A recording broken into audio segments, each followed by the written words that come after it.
Salam coach, Waalaikumsalam. Saya nak tanya, untuk yang pakai spek sewaktu memanah, ada tak teknik atau cara yang sesuai untuk ia betul pergi dengan baik? Alright, okay, let's go.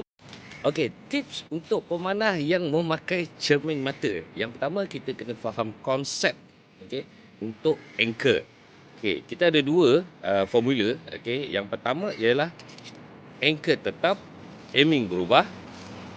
Yang kedua ialah aiming tetap, anchor berubah.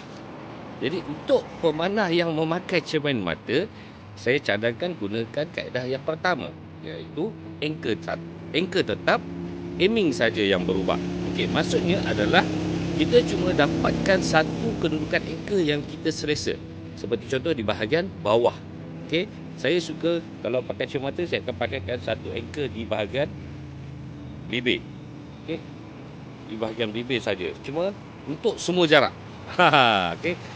Jadi untuk jarak dekat pun macam ni, jarak jauh pun macam ni. Yang berubah hanyalah aiming.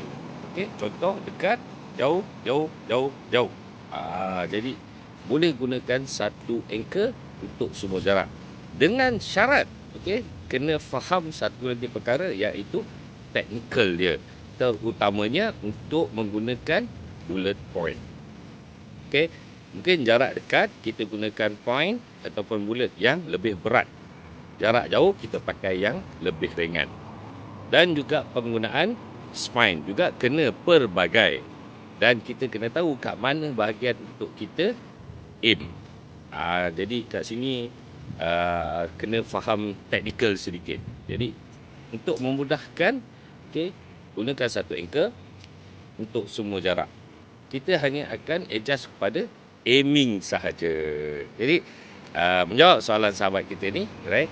Jika anda rasakan video ini bermanfaat, jika anda sukakan konten-konten berkenaan dengan memanah, tak kisah moden ataupun tradisional, jangan lupa jemput follow saya, insyaAllah. Like video ni dan sebarkan kepada sahabat-sahabat yang lain. Panah tepat, jiwa hebat. Assalamualaikum. Bye-bye.